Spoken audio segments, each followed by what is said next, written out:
Hi, I'm Graham Lasso, and you're listening to Eat, Sleep, Chelsea, Repeat with Chris, Craig, and Brady. Eat, sleep, Chelsea, repeat.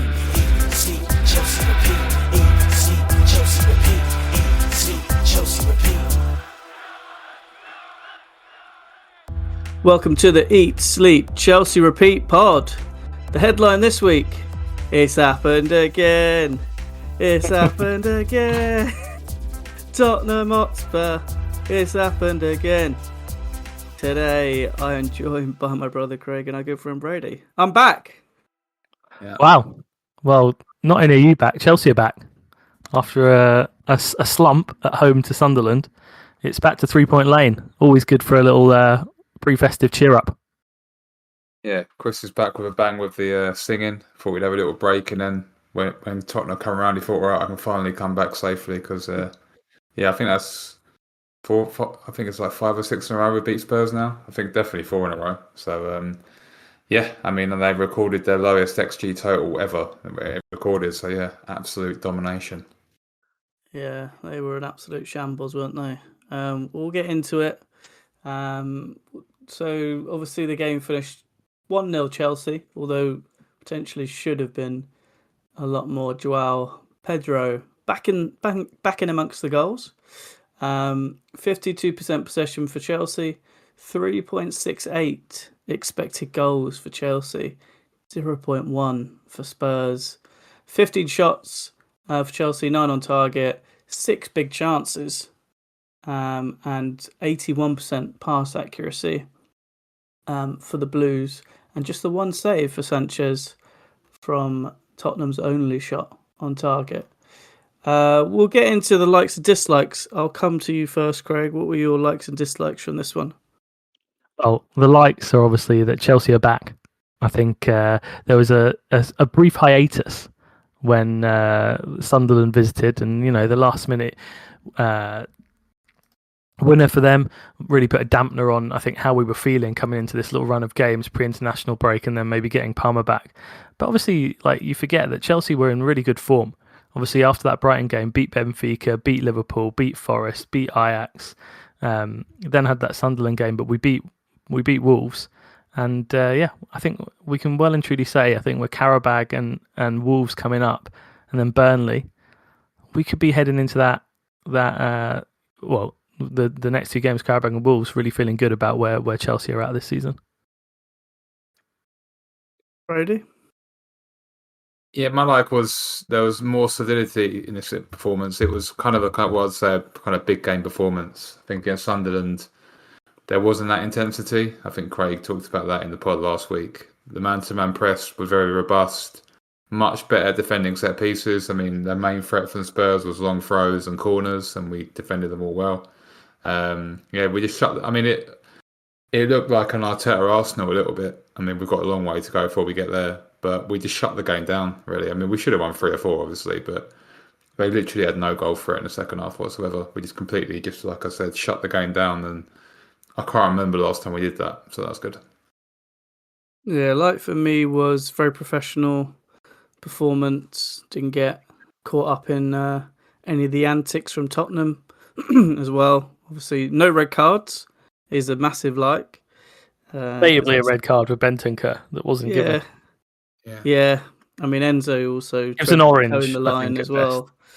But I think it was a very professional job from us. Thought defensively, I thought we were outstanding defensively, and kudos to, no pun intended, Caicedo, Cucurella, some of the stalwarts at the back, really stepping in. James, just a really good defensive display from us. Handled everything, felt fairly comfortable, and obviously long balls into the area, which was an Achilles heel. We seem to have got around a little bit with Sanchez, so having a good game and some decent high claims. So yeah, overall I think it was a very professional job, and yeah, lots to like about the way we went about the game. Dislikes. My dislike is a dislike it's a like disguised as a dislike. But it's why didn't we do any of this sooner with the set piece stuff? You know, the classic where we've got a goalkeeper that's probably the best in the league, or definitely up there in terms of claiming crosses. He's elite at coming to catch the ball. You know, obviously there's been a big influx of foreign keepers that have led with punches and things like that. But Robert Sanchez comes and catches balls continuously that come in. Why did it take us conceding so many goals from throw-ins and corners before we said, look, we've got little tiny fast guys. Why don't we give them a few troubles? You know, on the wings, push these guys up and make a bit more space for Bobby Sanchez to come and claim a few of these balls. And yeah, look, that worked so well on Saturday. That was one of the big keys of the game. That you know, I guess that was partly Quaver, maybe partly Maresca as well, but finding a solution for having a less physical side. Brady? My dislike was, I mean, it's kind of obvious. We were wasteful, very wasteful, and other days it will sting. I mean, you know, there's not going to be many times you're only going to concede 0.05 xG or whatever it was. Probably never again, to be honest. Yeah, I mean, we could have had 4 or 5, to be honest. I mean, João Pedro could have had a hat-trick. I mean, obviously, Gittins missed a sitter. Just we need to kill games. I mean, it's, simple as that. I mean, in this game, you weren't really too worried, but always at 1-0, you're anxious when it gets to that added time. But the game was similar to Brian, actually, I think, before we got Chalobah sent off, we were controlling the game, but we should have been more than 1 up. And even if you're in that Brighton game, if we were more than 1 up, maybe we wouldn't have panicked so much. Maybe you can see the game out, even with a red card. So, yeah, need to kill games more. Yeah, I had the same dislike. The second goal was key. I mentioned it before. I think win rate with 2 goals is huge. Big jump. Yeah, the attack is very problematic, I'd say, going forward. Obviously, this isn't the first string attack, but this is the squad kind of near the first string attack, really, to be honest. Yeah, and I think this sort of second string attack or whatever it is very bad. There's no replacement for Palmer, which is a real issue. Enzo's kind of pretending to be a 10 and he's so slow. There was a few transition moments where you could tell he was just knackered and then he just couldn't play the pass properly. And he can't follow his run into the box either. Pedro's not a 9, obviously we know that, but I thought he did well, helped by, I thought Danso was dreadful. And Garnacho, yeah, I mean, this isn't temperatures, but I think there's a lot of issues in the attack, and I still think we're struggling with some of the issues from, I'd say, last season that haven't really been rectified. And we're going to keep going along this way. And I think if you want to go for the title, you got to clean this. You got to clean this mess up in attack, and you need a decent, very, very strong winger. And I think we're lacking. You could see the difference Esteban made as well, just a bit of quality. So, yeah, lots of issues. I think in attack generally. We just need Palmer back. I think definitely would have got the goals if Palmer was there. Well, just push back on a lot of the things you said. Obviously, João Pedro is the backup 10. So they do have a backup 10, but he can't play there right now because Delap's injured as well as Palmer. So obviously, when Delap and Palmer are out, then we don't have a backup 10, I guess. But don't think that was mentioned by you. Also, I wouldn't say the attack is the issue. I think creating like almost 4 XG in a game without a penalty is almost unheard of in the Premier League. So I don't think the attack is the issue. I think maybe the finishing on Saturday could have been better. But the actual attack I thought was absolutely fantastic on Saturday. Created so many opportunities, not just from pressing, but from open play as well. Lots of big chances. I think 6 big chances in a Premier League game.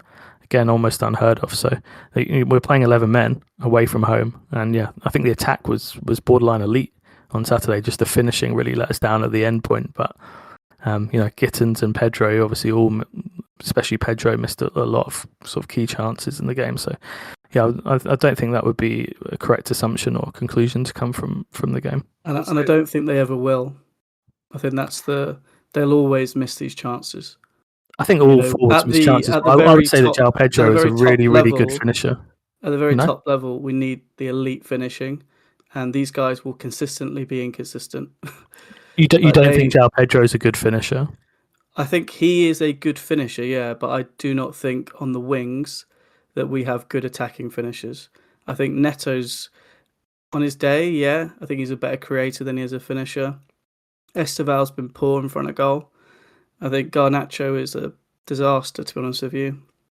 And Gittins, again, we saw him doing well against the Andorra under-21s and Wolves, but a bit of pressure, in a big game away at Spurs, and he's lasered it over the stadium. So I think these are Wolves there getting compared to Andorra under-21s. Yeah, but I think these are like situational moments where you need experience in those positions, and they just need to go and get that, and then have the little, the inexperienced players underneath, and we don't have that in attack or on the wings yet. I think it's like symbiotic a little bit because we're actually the second highest scorers in the league. We've got the same goals as Arsenal. Exactly, yeah. But and there is a but. Their defense is much better. So I think, our defense won't be conceding. I think our defense will probably concede 40 goals this year. I think, maybe 35, maybe 30 if we really tighten up. But I think we can assume we're probably going to concede about 1 goal a game, maybe a bit less. So you've got to score 2 goals a game. It's not like Arsenal where you can actually get along. We're averaging 1.8 goals per 1.8 goals per game at the moment. I think that's got to get higher. I mean, that might seem unfair, but I think we need to score at least 2 goals a game. I think we need 80 goals this season. I think also just like contributions from wingers, people massively overestimate that. I think if you take like Saka playing for Arsenal, I think he's got 1 goal, non-pen goal in his last 16 games and no assists in his last 21 games in the Premier League for Arsenal. Yeah, but the thing that's not how they play, though, is it? Like they're literally scoring every set piece. I think the context. They can't rely on that. But yeah, I'm just giving you an example, obviously, of a winger. The context is always important because you'd say like, Chelsea are like second highest top scorers, and actually they scored 1 more goal than Tottenham, who we saw play, and they looked dreadful. And Bournemouth have scored 1 less goal than us, and Manchester United have scored 1 less goal than us, and Brighton have scored 1 less goal than us. Yeah, I mean, I said that. I mean, 1.8 these aren't. I think the context of the goals is not. We need more than 2 goals a game. That's as simple as that. And you're right. Like the wingers. The output from the wingers. I mean, I've been going on about. That's why it's always good to look at XG and not just goals scored. Yeah, but I mean, you need where Chelsea ranking in XG for the Premier League. You need to hope that Palmer's back in his fit, and you need to hope that Delap stops being an idiot and just getting sent off and actually starts trying to score goals. To be honest, I mean, those are the 2 cogs that will define Chelsea's season. I think because you need Delap. You need 15 league goals from Liam Delap. I think at least 12, and you need the same for Palmer. I think because. You're right. We can't say that one of Neto, Esteval, Gittins, or or Garnacho, will get 10 league goals this year. I mean, I think that's very unlikely. So we need goals from the main, from the 9 and the 10, and we need them back fit and back not suspended and fit and playing. I think that will be the key, to be honest. All right, well, let's move on to temperatures. Let's talk about the players. Time to see whose form's on top, who's heating up, whose temperature's dropped, who's been playing well and who's not. It's freezing, warming up, boiling hot.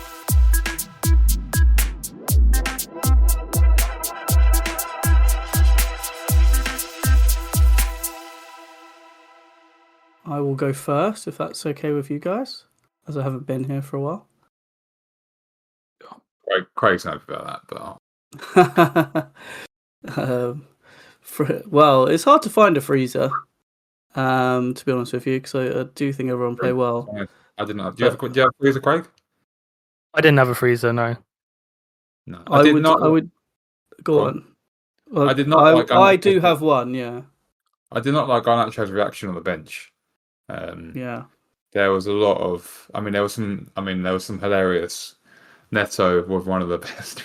I don't know if you saw Neto did sticking his tongue out to the Spurs fans. I mean, that was hilarious. With Garnacho, it seems that you're just getting the similar Garnacho to United, really. I think he's scored a goal.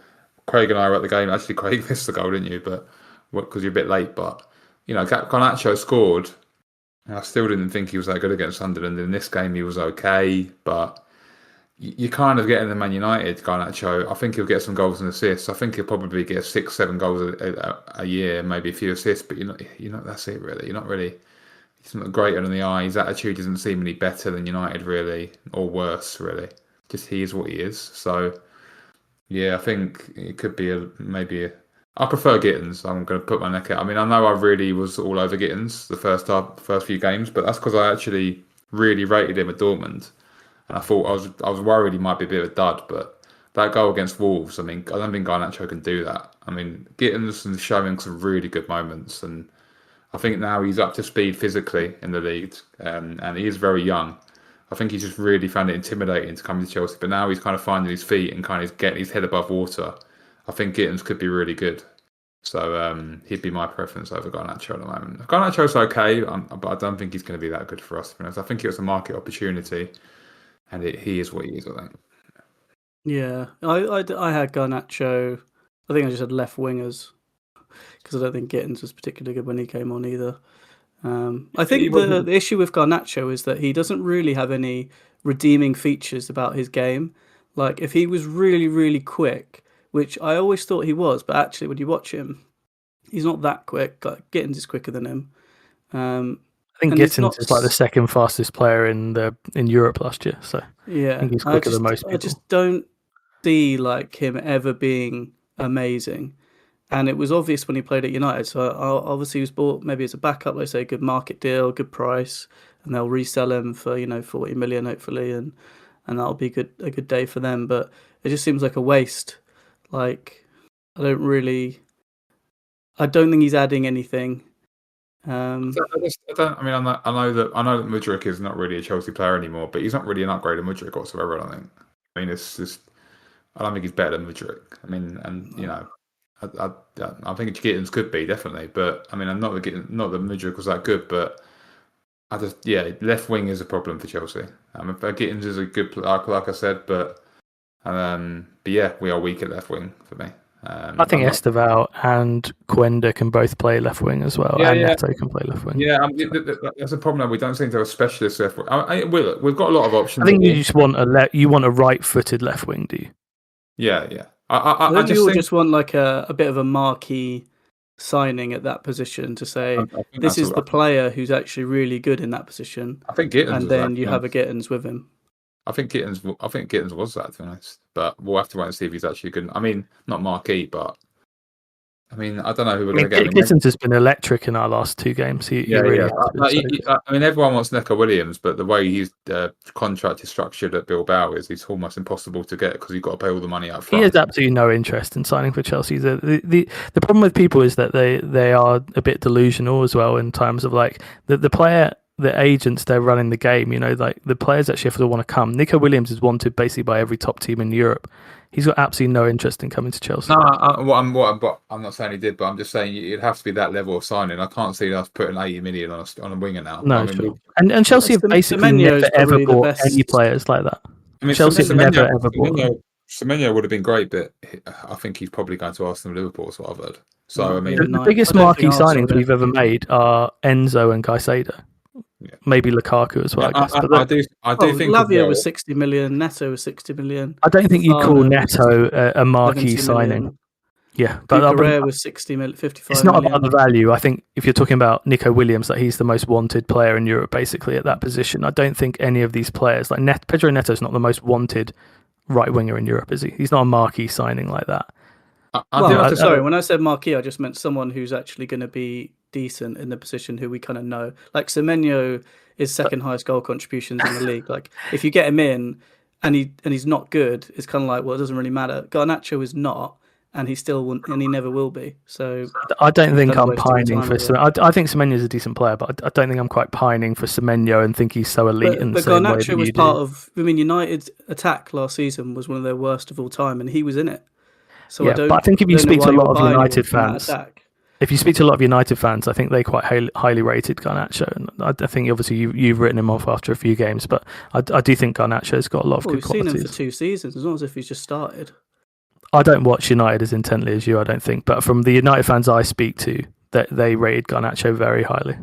Just a bit of a macro point. I would much rather go big in the summer on a number 9.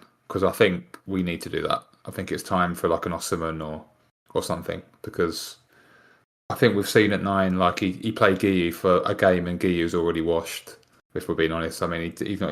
Guiu probably won't barely get any minutes for Chelsea now this season. Maybe in the Cardiff game, I would have thought. Yeah, but like and João Pedro was good against, but we all know he's not the answer at 9. Delap is Delap.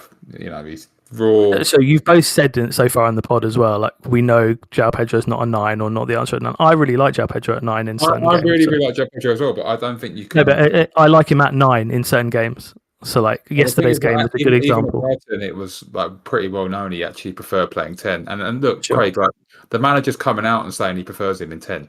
So it's In certain games, yeah, but he played him at 9 yesterday, and I think even if Delap had been fit, he would have played him at 9 as well. But Maresca isn't saying in certain games I prefer him. He's like, I think he's better in the 10. So it's we'll see what happens when Delap comes back, but I can assure you he'll play João Pedro at 9. Me, it's like you just Bonanotte is whatever. He's like he's like a fine player, but like Bonanotte obviously is probably very likely just going to be loaned back to Brighton. Sorry, go back to Brighton, and then you just have João Pedro and Palmer 10 backups.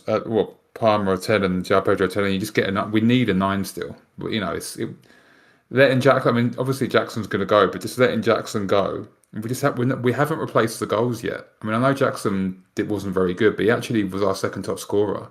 We need more goals in the team. So I think you have to go. I would prefer to go with Coenda coming in. It's the macro point. I'd rather go big at 9 personally, don't we? But we'll see what happens.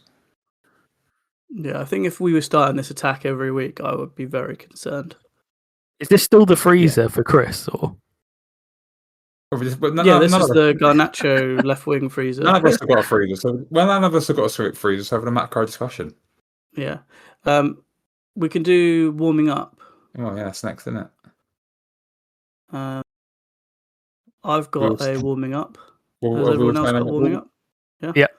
So if we just say them, so mine is Wes Fofana. Mine is also Wes Fofana. I've gone Bobby Sanchez. Nice. I'm glad someone did. It's not boiling hot. Fofana, then we can discuss Fofana. Who knows if he was wincing off injured at the end? You're never really too sure with him, but warming up. what a performance from Wes! An aerial dominance, I would call it. Everything that came in, he knocked it out. 6 out of 6 aerial duels won. Yeah. Absolutely unbelievable. I think he was the best defender. I think he made Chalobah look a lot better than he is, which is great. I think we're all nervous when we saw Tosin coming on in the last minutes. What a strange sub that was. I guess Fofana said he was feeling something. Maybe, I don't know. Just what a strange sub. But one thing I really liked about him as well is, and I do like this about Fofana, is his willingness to take the ball and move forward with it in defence. So a lot of the guys, and this is when you get into very robotic football, is they want to play the ball to the side, he wants to beat a man, open the game up, then play the pass. That's much better. We see that from a lot of the top centre-backs who play the game, just reading the game. Silva was obviously and Terry the best we've ever seen at that sort of thing. But look, this guy could be back, but we've been stung many times before. So, not sure, but fantastic performance. I mean, when Wes Fofana plays, he's absolutely fantastic for the most part. I mean, that run we went on at the start of last season when we were top of the league, it was just like him and Colwell were just playing centre back every week, and that's what you want. I mean, I really think that could be an elite duo still, and people obviously have written Fofana off, just like a lot of players get written off. But he's obviously only 24 years old. The injuries, is what it is at this point. But I don't think that's definitive going forward for him. I think there's a chance that he can pull a Reece James, and who's been fit for a year now, basically. So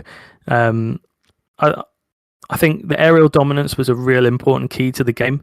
Spurs ended up going long a lot. They started Mwani up front, trying to win a few of those balls. That was going to be that out. Fofana said no. I actually forgot how good Fofana was in the air. And the last thing I really love about Wes Fofana is I really think he's a winner. He's got that feistiness about him at centre-back that I think every top club needs. He reminds me of Ricky Carvalho in that, next to Terry, in that centre back role, that he's sort of busy. He's better than you think in the air for his size, and he's a winner. And I think we need that. He's such an important player for us. It's so gutting what's happened to him with injuries, but great showing from him, and he's been good in all the games he's played basically since he's been back. Yeah, I mean, you've took a lot of what I was going to say, but I will say this: I think the best thing that happened with West Fofana this week was he wasn't in the Wolves team sheet. I get that he can only play once a week. I don't want him playing cup games. He's got to play he's got to play Champions League. When the big Champions League games, we've got to build his fitness up where he can play Arsenal and then Barcelona, and Arsenal. That's how Maresca's brought every player back now, right? Yeah, Even Lavia did the same. He's played the rubbish games and then he starts the big games eventually. But it's not, well, let's see. But I don't want him starting carry a bag. Yeah, I don't want him starting. He won't start that now. No, but it's for now. He's got to start Wolves and he's got to play. Well, Burnley is obviously before the Barcelona game, so he might not start that. But he can play an hour. He can play 65 minutes or something versus Burnley, and then play the Barcelona Arsenal game. West Fofana is obviously Raheem Sterling's our largest earner. He costs us 75 million, but West Fofana is also our second active highest earner. You need him playing the big games. We were talking about marquee signing. We forget how much a marquee signing he was. It was a massive investment. So you need to get some value out of him, to be quite frank. And he's a really good player. And he's just at different degrees, just better than all the other centre-backs we have available while Cole was out. And he's not loads better, but he is just quite a bit better. Oh, I disagree. I think he's miles better. I wouldn't say miles, but he's very good. I think the other centre backs are like good to average to good, and then he's very good. I wouldn't say he's I think he's a very good player. Like 8, maybe pushing 9 out of 10. I think if he was fit, he would be playing for France every international, playing for Chelsea every week. Yeah, I don't think he's reached his potential yet, but I'm not going to give him 10 out of 10 yet. But I think he's an 8 or 9 out of 10 centre back. The others are more 6 or 7. It's as simple as that. So it should be him plus 1. He needs to finish the game. That's the most important thing. While Carl's out, it should be him plus somebody else rotating at left back, whether that be left centre back, so whether it be Trev or Josh or Tosin or whoever, or Badiashile when he's back. Obviously, Badiashile was pretty good before he got injured. So yeah, it's like Wes should be the right centre back. If he's fit, every important game, and that's as simple as that. No deviation. That's it. Like, you need continuity. We've been rotating centre backs way too much, so we need continuity, and that's obviously. That's obviously been down to injuries. Yeah, I think Maresca's idea to play Fofana and Colwell every game. You saw that in the Premier League to start last season. He played like 20 games in a row. I'm not having a go at Maresca. I'm just saying you need Wes Fofana. It's almost like Colwell was last year, where it's like, right, on the team sheet, pretty much first on the team sheet in defence, Colwell. You need Fofana like that every Premier League game and every big game. It's as simple as that. And it's their job to do that and to build up his fitness, because I think centre back is different, and it's different to like Reece James, and because Reece James is up and down the wing. A centre back, it's not as it's not as tiring. It's just not. You're just not doing the yards. You're not having as many touches. You're not covering as much ground. So fitness is different. So he can play 70 minutes, 75 minutes every Premier League game, I believe. They can manage his minutes that way. He has to start every Premier League game, because the defence is not good enough at the moment. Or before they play Spurs. Yeah, no, I agree. Look, he will be whatever he's going to be, and they should buy another centre back in the next summer or January anyway, to help him out, so we can have someone good as a backup as well. Craig, you said Sanchez. Yeah, I mean we've sort of alluded to it a little bit, but obviously one of the massive keys to the game was the aerial claims from Sanchez. I think he broke the record for the Premier League this season in terms of high claims. 5 high claims. 5 massive. Yeah, I mean it's just, that is elite, and Spurs, I think, coming into the game, one of the things that I was fearful of was Thomas Frank would make it sort of one of those games that we used to play down in Brentford, where they used to just like ping throws and long balls and corners in at us. And we used to really struggle to deal with. I mean, it's not even just Thomas Frank's Brentford. We obviously conceded a long throw to Brentford this year, but it was a big concern going into the game was how we're going to deal. Once you saw Danso on the team sheet, you knew that they were going to lob in 10 plus long throws during the game, and he obviously didn't end up being that high because Spurs barely touched the ball in our half in the game. But the ones they did have, we dealt with so easily, and just massive credit to Quaver and to Maresca for sorting that out in a way that I think going forward you'll see us deal with set pieces in that regard a lot better. Yeah, I thought Bobby Sanchez, another good game. I think he's had a lot of good games. The United game. We're starting to feel safe with Sanchez in goal. I've never been too concerned. I think even when he first came, I was probably the only person who was defending him. I know everyone wanted him sold and that is true. You have always thought. I mean, I've at first, I have moments where he enrages me, but you have been consistent in supporting him. Actually, I'll give you credit there. It's because he's good at all the things that everyone else is really bad at. Yeah, and the one thing he's bad at is concentration. You can see the complacency in his game. I was talking to my friend. He's today's hero, tomorrow's idiot, and that's his game. He will make mistakes. That's part of, if we think about a lot of the players on the pitch, they all have faults in their game, but he has so many redeeming features for his game. I would say one of his also like the poor long ball accuracy. That I find that incredibly frustrating. So it's not just the concentration. His distribution in this game was unbelievable. Yeah. He did have a really good game in that regard today. Insane. And actually, he was let down, I think, by some of the attackers we know. Also, when you have height in the team, your long ball accuracy will just shoot up. We have no height really. Like it's. The ball isn't sticking. If you put the lap up top, it will stick more. I think of Sanchez as well. He is the main thing tactically in the league this year. There's just been a lot more long balls, right? He's basically a lot of the time just kicking it forward, accuracy wise that isn't great, but that does negate him making a stupid error, right? Because I can't remember the last time. I think he did it once maybe in this game, but I can't remember the last time really that he kind of passed it to kind of did a Martinez or like at Liverpool the other day, or had a real clanger. I mean, in the last 5 or so games, he's been a lot more solid this year. And I think that's because of he's not being expected to. I think Maresca's happy with. I mean, Maresca said before, if he kicks it long, I'll drop him. I mean, that's not happening now, is it? Because he's kicking it long a lot. So football has changed since 2 years ago. Since he said that, football has changed a lot. He didn't say that. It wasn't 2 years ago. It was last season for a start. It wasn't 2 years ago. He said it a couple of times, but it's definitely changed this season. And he's just more solid. And look, he's only 27. That's quite young for a goalkeeper. I mean, goalkeepers are 34, 35 in their prime. So, look, do we not need to sign a goalkeeper anymore? We definitely need to sign a goalkeeper, but I would say the thing about Sanchez is I've never he'll said always be at this. He'll always be at this level where I would put him, where he's just like really, really good.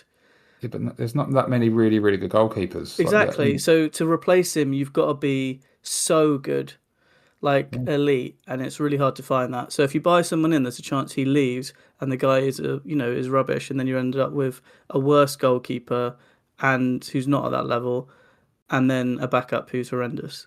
So what they need to do. I mean, Jorgensen's okay. I mean, obviously he's quite young as well. He just keeps Sanchez around. I think Sanchez is fine. He just bring Pender better than him. He breaks through, that's the best. And then Sanchez is number 2. I mean, I think probably Sanchez, that is what they want to do. I think Sanchez wouldn't even be that averse to being Chelsea number 2 that much. I think I'm leaving. It depends on the circumstances, obviously, but I think out of the 3, Pender's is supposed to be excellent. He's a left-footed goalkeeper as well, which can be very handy. Jorgensen's fine. Like Jorgensen's actually very good at shot stopping him. He made a world-class save against Wolves, but he's also very. He reminds me of Kepa a bit. He's just not dominant in the air at all. He's the opposite of Sanchez. Not dominant in the air. Bit of a chaotic goalkeeper. Has some very good attributes shot stopping wise, but you've got to say Sanchez has been solid this year. I mean, he obviously had the Man United red card, but I mean, other than that, I mean, that's kind of it. I mean, he hasn't really had any like poor moments really. They So were yeah, well. The thing is, they're not goals, so people just forget about them. Watch every game. These goalkeepers are making mistakes. Vicario made a mistake in this game, right? Like unless it's a goal, people don't notice it. He almost gave a goal away, Sanchez. Um, so 10 minutes everyone, before the end of the everyone's game, like right? He gave the Raya. ball away in the middle of the pitch. Raya is literally like not even facing any shots. Like it's just But he's it's not that he's not making mistakes. yeah. It's just they're not goals, so they don't get highlighted. He was quite unfortunate that about 3 mistakes in 3 games were goals. That's quite unlucky. And I I think we think just all agree that he's like good, and I don't think we need a goalkeeper. And I wouldn't. I think there's way other areas of the pitch we need to improve, like we spoke about before. I think goalkeeper's fine, to be honest. Especially with Penders there. we don't know about Penders, do it? It's an unknown. Yeah, but yeah, Boiling hot. there's only There's a there's only guy. one, There's a guy. there's only one man. Obviously, we're going to talk about. I've got someone else to talk about, What? but yeah, Caicedo would obviously be my universal boiling hot if we had to. There's give no need one to get player. there was no need to get creative in this game. It was quite Sado by a country mile, to be honest. Yeah, I think this guy is. Let's give him his 5 minutes. I mean, he It's was a little bit like when I don't we didn't do the pod outstanding. we didn't do the pod when Hazard was here, right? But you know, he's our best player, Caicedo, like by distance. He's absolutely elite. What he did for that goal, the double interception, and that assist is ridiculous. Like it's so hard to do what he did to like kind of tackle pass it like he did, and keep his balance and not foul the player. Yeah, he's just fantastic. But his 100 awareness as well in that moment is It's just like insane. 100. He's got 125 defensive contributions this year in 10 games. So in the FPL, you get 2 extra points. So basically, getting on average like 2 extra points in FPL. I know Rice is a bit more forward this year, but Rice has got 84. So Rice has got 41 less defensive contributions already. Gabriel is the best defender in the league. 95. 30 less goal contribution, defensive contributions off the ball. I mean, I don't follow the Liga that much. I don't follow other leagues, which is my weakness as a fan. I can't think of anyone near his level, to be honest. And when he plays Champions League, he still looks the level above anyway. Even when we play Bayern. So. Well, he gave away the penalty by Munich away, didn't he? Yeah, but even so, like, I mean, everyone was saying against Sunderland he had a bad game. I still thought he was fine, and like that was his first bad game in forever. He's the best player. I think he's the best defensive midfield player in the world. Simple. I think he's comfortably better than Rice at the moment. To be honest, that's my take. Yeah, I think the goal kind of summed us up. I thought the way I think 2 passes that just went nowhere from the attackers. He just sort of stepped in, just did it himself. I'll tackle Van der Ven. I'll win the ball. I'll beat Danso to the ball, and I'll just give it a tap in. Easy. The awareness to pass it to Pedro is absolutely unbelievable at that moment when he's made 2 tackles. Like, I think there's with Lavia there as a backup, kind of playing in the sort of midweek games, that gives him a nice rest as well. So we should be seeing anyway, the best of him, a well rested Caicedo. So he's everywhere. The sky's the limit, really, in terms of where he can get to. That, like, he's got 3 goals this year, and everyone's saying it's a freak. Maybe it's not. Maybe he'll just get 10 league goals this year. I mean, he's got an unbelievable shot on him. Like, and he's already got an assist now. So he's got 3 goals, 1 assist, which is like right in just over 800 minutes. He's running at like 200 minutes for a defensive fielder. For every 200 minutes, he's getting a goal or assist. I mean, that's better than most of our wingers. Like, he's a ridiculous player. He's just unreal. Easy boiling hot for me. Greg, who's your other boiling hot? I was going to give Reece James a shout for his midfield performance. I think that's the best we've seen Reece James play in midfield ever. I think he was absolutely quality. He was everywhere, covered so much ground, had some nice. One of the major advantages you get with Reece James playing midfield is he's in and around the box, and he's got so much quality. He had one pick out for Enzo with a header that was an unbelievable chance, but it was a great cross. He's just effortless in that position. I thought his intensity was much better than we've seen it. I think obviously we don't get access to the advanced data like sprints and things like that, but I thought he was probably, it has to be up there with the most sprints that he's ever made in a game. So yeah, I mean, also I just loved Reece James's reaction at the end of the game, going over to the fans. Think he's got he's really cemented himself as the captain of this side. Yeah, I thought he was good. I still think he's better at right back personally.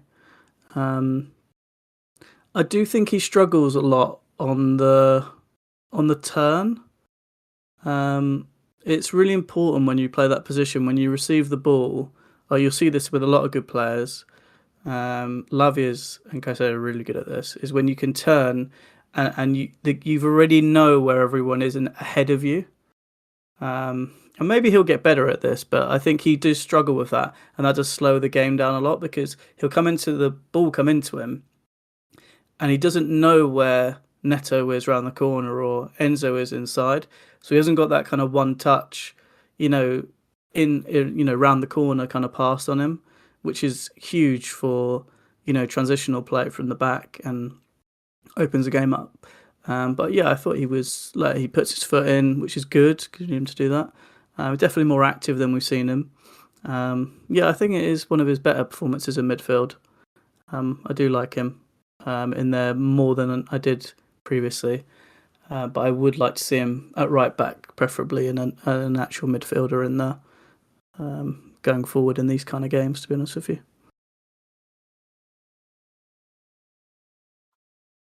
Brady?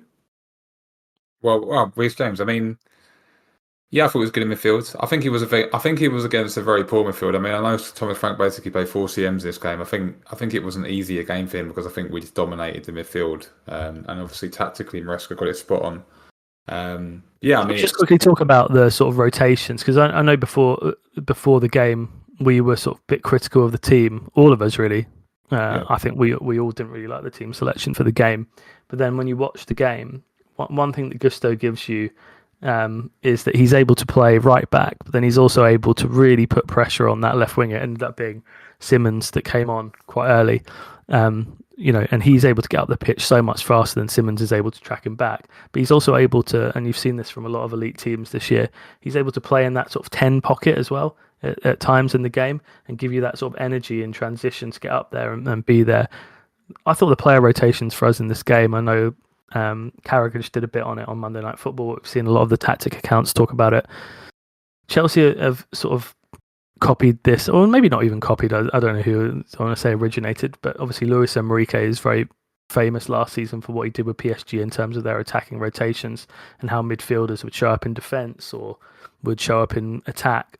Defenders, Mendes coming forward was a good example of a player that he's used more centrally as well. Chelsea are doing that as well this season. And yeah, it's caused a lot of problems for opposition in big games. You watch the problems we gave Liverpool, problems we gave Spurs in these games where teams like to push forward as well. And yeah, I'll just give Maresca a big shout out for that. I do have to say, I think Maresca's plan A is very good. I think tactically he never usually gets done, but I think he said against Sunderland, he prepared them to have a 5 and they had a 4, and then he was like, "Well, I just threw the tactics bit, threw the game in the bin." Stuff like that. He's very almost binary, where it's like he literally gets it spot on, or it's wrong, and he needs to change it. So I think he's done a good job of making half-time adjustments in games. Yeah, he didn't really do that against Sunderland, though, did he? Which I think was his downfall in that game. He didn't do anything against Sunderland other than like for like sort of thing. But yeah, I mean, Maresca, he lives and dies on his kind of his chess pieces, his mood in terms of like his mental chess that he does during a week of Cobham is like, right, this is how I'm going to prepare the game, and that's it. Clearly there's a lot of work going on the training ground. The only thing you'd think about is if he had a better plan B and a more proactive plan B all the time, I think he would really, really be up there as an elite coach, and he's still learning, obviously. But yeah, I mean, when he gets it right, Maresca, he can really get it spot on versus anyone, and we saw that against PSG in the final, right? I'm really looking forward to that Barcelona home game that's coming up in 3 weeks. I think it'll be good. I think I think he'll already have that in the back of his mind, and Arsenal actually, because he'll already be thinking, how can we score versus Arsenal? How can we? Because every team's got a weakness. Arsenal are not infallible. They've just got excellent defence and obviously excellent personnel back there, and set pieces they're elite. But we can hurt them. We can hurt anyone. And I think he'll be thinking about those 2 games. Obviously, we've got some games before that, which we can't take for granted. But those Barcelona and Arsenal ones, tactically, that could be really tactically interesting. Yeah, I think when you play the best teams, you need the best players, or else you're going to come up short. So I think our December is the end of the Barca game's end of November, last game in November, and then December is really difficult for us. We've got so many difficult games. You can look at it another way. You can look at it as, I don't think Chelsea are going to win the league or anything like that, or really challenge that highly. I think Chelsea will probably be a little bit way behind. But if we do win Wolves, or even if we don't, Wolves and Burnley, and then Arsenal come to us, if we can beat Arsenal somehow or take points off them, it does put other teams back in the mix and put some pressure on. It's like, Arsenal, they can't be loving coming to us. I mean, I know we're a Chelsea podcast, but I talk to some I was at a party this weekend, and there's a lot of different fans there, and there's quite a lot of respect for Chelsea at the moment. They're quite surprised when they lose, and we're getting some big wins now. We beat Liverpool, we beat Spurs recently. We're getting a bit more respect, and we can make a mark. It's not like we're Chelsea under Poch. We can do something this season, not necessarily win the league, but we can hurt teams. So I think we need to remember that. Nice. Any other special mentions before we move on to Around the Grounds? No. All right. Then fasten your seatbelts. We are going to go around the grounds. Are you guys ready? I'm ready. Very ready. Start the music, please. Right. Brighton and Hove Albion 3, Leeds United 0. Yeah, Brady's favourite team. Get it done. I know overrated, they're called, but a very comfortable home win. I mean, Craig's worst nightmare, Danny Welbeck, can't stop scoring, keeps coming back to him in his dreams. Brighton are doing well. I might prove me wrong. They are starting to win some more games than I would expect. Leeds very iffy on the road. They're very reliant on their home form. So Leeds, when Leeds are away, probably a team to target. They're not good on the road. Yeah, I think this was a home banker. I think Brighton always good for some goals at home.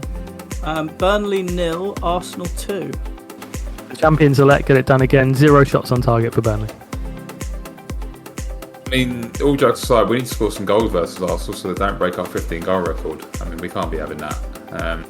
Even if we lose 6-3, just score some goals versus them, get the tally up, because 7 clean sheets in a row in all comps. I mean, it's getting ridiculous. And for Burnley, obviously, this wasn't the game they really expected much from. Yeah, Arsenal with a rare goal from open play as well. Maybe they're going to start adding that to their repertoire. I mean, I saw the Gokares goal and I was like, oh, maybe he's back. And he just scores literally from 1 yard, absolute Havertz goal. Crystal Palace 2, Brentford 0. Yeah, Glasner gets it done again. I thought this was a really tight game. Mateta with another goal for Palace. Pretty good signing for us. Yeah. Headed a spear kind of striker. Yeah, it would be quite good. Little temporary signing. I don't know how much Palace charge for him though. Mountains. Yeah, I mean, Palace back to winning ways in the league. They beat Liverpool in the cup in the week. Brentford a lot stronger at home than they are away. Their away form, a lot like Leeds' away form is very poor. They're kind of at home. They like being at home a lot. So Palace are very strong this year. Only lost 2 games this year. So yeah, in the league, very, very strong. Yeah, I don't think Brentford's long throws were up to much in this one. Fulham 3, Wolverhampton Wanderers 0. Yeah, I think Wolves manager Pereira's probably told before the match he needs to get something out of this game, otherwise he's gone, and then Agbadu goes and gets sent off in the first half. Not ideal. But yeah, I think a painful run for Wolves, and rightly moving on from their manager, I guess.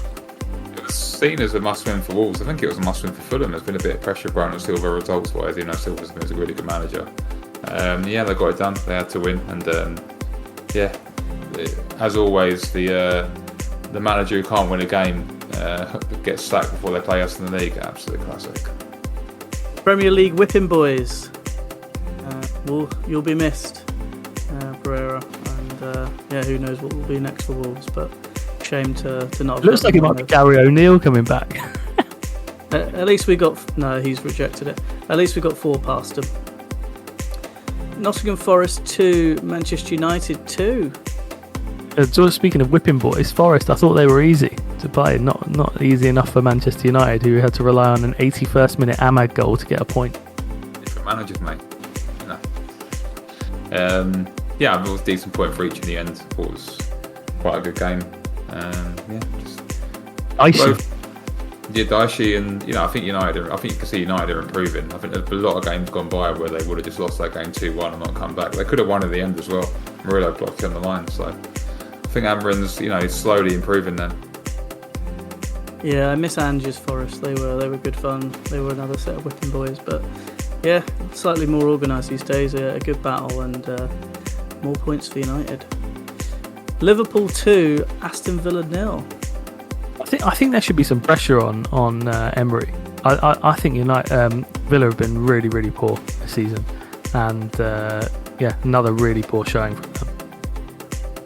I mean, it's the first time they lost in a while. I mean, they're only 2 points behind us, aren't they? I mean, it's the first time they lost in the league in about 4 or 5 games. I think it was a very, very tightly balanced game, and Liverpool were quite nervous, and then Martinez just gave them a goal. I think if Villa got to 0-0 at 60, 70 minutes, maybe the game could have been different, but that is what it is. Liverpool could get back on track a little bit results-wise. They obviously massively need that win, and let's see if they can kick on.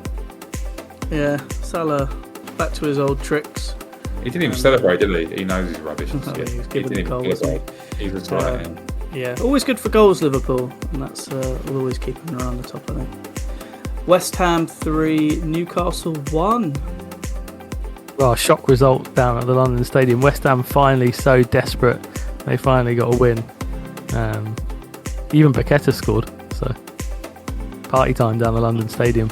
Yeah, massive win for them. I mean, Eddie Howe made some very odd subs in this game. He hooked Walter and Gordon at half time. I don't know what's going on there. Were they injured? I mean, if they weren't, there's some shocking subs there. They don't have the squad, do they, to compete? They played the Champions League. Newcastle are woeful away. They are chalking. They're really good at home and they're pretty terrible away. I mean, a massive win. I was really happy for West Ham. I've got a lot of West Ham mates, and I hope they start to kick up the table a bit. I don't want West Ham going down. I would love it if West Ham went down. I don't want to go down. Yeah. Steady Eddie Howe, unfortunately, can't get it done. He should be under pressure. They are looking very ropey. Everybody's under pressure. Howe's under pressure, right? I mean, but I think looking at what Newcastle have got in terms of the signings they've made, Newcastle got 3 less points, mate. Yeah, and they just sold off their best player. They're knocking around in 14th these days. See what Emery can do if they sell Watkins as well. Man City 3, Bournemouth 1. Yeah, City turned the corner really, haven't they? And they're starting to look really, really good. They're starting to get the sort of almost the semi-purring. Yeah, I mean, Haaland brace for 4. I mean, Haaland scored a brace or more for 4 games in a row in the league at home. Absolutely ridiculous. Shirky warming up. I think Shirky's a good little player. A couple of assists in this game. They actually couldn't play Reinders, and I think that helped him a little bit because they're a bit more free-flowing. And Bournemouth were decent as always, but didn't have enough on a day to get anything. But yeah, City warming up. Yeah, Haaland has 13 goals for Man City this season, and their next top scorer has 2. Just own goals, I think. I thought City were good. Haaland keeps scoring. I think if you stop Haaland, you stop City. I don't think they look particularly good. Yeah, but like you say, that's basically impossible to stop him. If you stop Messi, you stop Barcelona. So just stop him. He is. I mean, him and Kane are just. Villa seemed to stop him because they lost the last game. Right, and that's it. Sunderland are playing Everton at the moment, and Everton are 1-0 up, as you would expect. Cool. Thank you very much, guys. No worries. Right, we are off to Karabag next in the Champions League. That game is on Wednesday at 5:45, so it's an early kickoff. What are we expecting in the Champions League? I can't tell you much about Karabag, but I'm expecting to win. I expect 3 points and a lot of rotation. I mean, as cocky as that sounds, I expect us to win, and I expect us to rotate the team a lot from Saturday. I think it's obviously a long journey. I think Gittins will start. I think you'll have Lavia starting. I think Caicedo might get an hour, but I don't think Fofana will play. I don't think Sanchez will play. I think there'll be a lot of rotation. I think if Delap fancies being on the pitch for more than 10 minutes, he might get a start. So yeah, I think you're laughing. This is a must-win Champions League game. You're having an absolute laugh. You think he's going to play the B team? Surely, this is a game you have to win. Yeah, I think I don't think it'll be Saturday at 8:00. The B team. Yeah. I don't think you've met. Karabag are on 6 points, by the way. They beat Benfica. I think Karabag. Yeah, I think they're not regarded as one of the weakest teams in the competition. They're not on the level of Kairat Almaty or teams like that. We've already played the bottom two teams, innit? I still think it'll be very, very heavy rotation. The current bottom two teams in the league, not the actual teams that are regarded to be the worst teams. No, just the worst two. We've got. I think Karabag. I think Sanchez will play. I don't think you would be knocking him out. Yeah, maybe a rotate by goalkeeper, but I think you don't want Caicedo getting 90 minutes out of there or ends like that'd be a nightmare. Oh yeah. I think that'll be like a team that starts, but the team will get subbed. Decent amount of subs. But yeah, I do think Gittins will start a left wing. I'm gonna make a big call. I think Liam Delap's gonna score. Wow, big call. He's the number 9. It's not a massive call. He's gonna get a conversion kick above the post. It's probably the most likely goal scorer, isn't he? Wait, I don't know if he'll start. Will it? He might start. What do you mean? He hasn't played on Saturday. He's going to start, obviously. I don't think he'll start. Well, he hasn't got any minutes in his legs because he got sent off after 7 minutes. I don't think he'll play against Wolves, surely. No, he won't. But I'm just saying. If this was a Carabao Cup match, he'd be playing, wouldn't he? Honestly, he might have started Tyree Jordan in the 9 in this game. He's going to go George in the 9. I'm telling you, no. I'm telling you now, there will be heavy rotation for this game. Surely Guiu is playing at 9 ahead of George at this point. He doesn't want to be mucking about in the Premier League anymore. This game, he will rotate massively. He always rotates. He's still in that kind of how do you call it? Conference League mode. League era. He is still in that mode. He believes in the heavy rotation, and I kind of agree with it. To be honest, I think for this game you can. Wow, is he converted you? Roscoe, you were massively critical. You were massively critical of the A and B team, weren't you? No, I'm not talking about. You also said he couldn't do that in the Champions League, which now you're saying that he should. Do you think he should do it, or he will do it? This is the easiest game in the group, man. Whoa! No, I don't think so. You had Benfica at home. Who's worse than them? I think there's a few teams worse than them. I think Paphos are worse than them. I think Bodo Glint are worse. Union, St. Gallenase.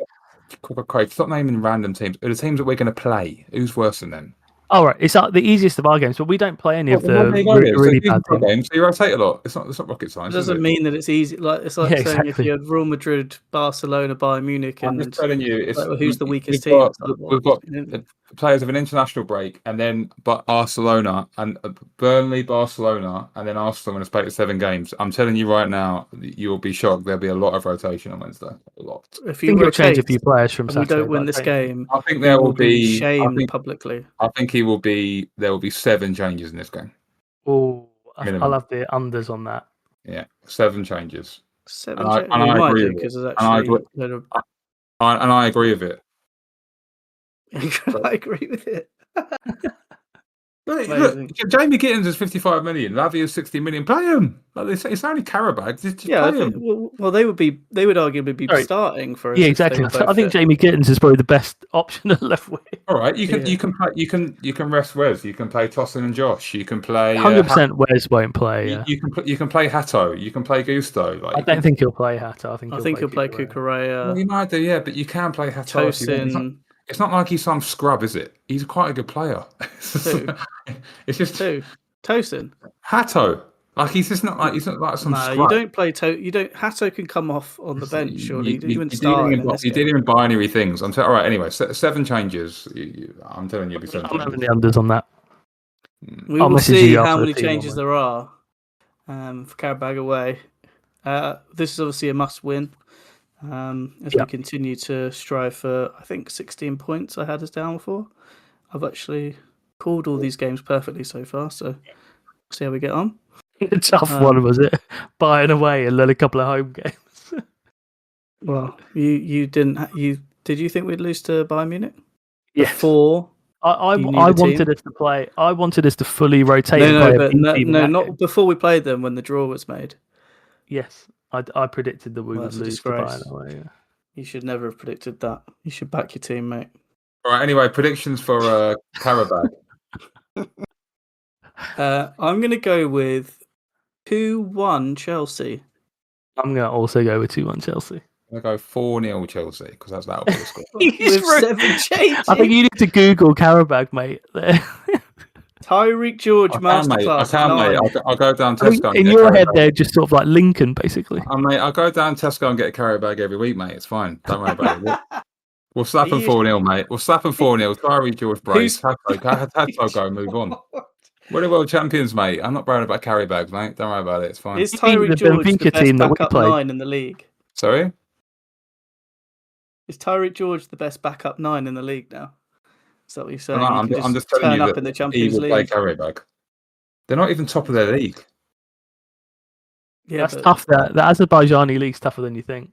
Is it? Oh yeah, you know that, do you? Well, Brilliant. we'll find out when the next team turns up next season from that league. The only thing that's going to beat us is jet lag. That's it. There you go. 2-1 jet lag. Carabag in the first minute. Right, we've also got Wolves at home in the Premier League. What are your predictions for that game, please? I'm going 3-0 Chelsea in that. Blimey. Hang on. All right, okay. I don't know. New manager bout. Not to be a new manager. That might actually be tricky. 2-0 maybe. I don't know. Yeah, whatever. 2-0. 3-1. Yeah. To Chelsea. I'm actually much more worried about that game than the Carabag game, to be honest. Yeah. I don't. Wolves don't have. It is good though that we have. I'm going to put my neck on the line here. I don't think Wolves have good players, regardless of who the manager is. Yeah, maybe, but that's my shout. It is good in this game. I'd be worried if this game was a 3 p.m. But not worried, but more worried. But it's good this 8 o'clock actually because we get in 3 whole days after. Well, it's over 3 days from the game to the game. We've also got a massive long journey back. So yeah. But I think we'll win both games. But I think that Carabag actually might be more comfortable. That's my take. I'd love to see 2 clean sheets, but I haven't predicted it. But I would love to see it. Yeah, well, that'd be good. See if we can actually do that. That would be nice. Yeah. Right. I believe that's it. That's all we've got time for today. Thanks, guys. No worries. No problem. Regardless of the results, we will return next week to discuss both games. But for more updates on ESCR, you can follow us on X at Eat Sleep Chelsea and Instagram at Eat Sleep Chelsea Repeat. As always, we hope you're carefree wherever you may be, and thanks for listening.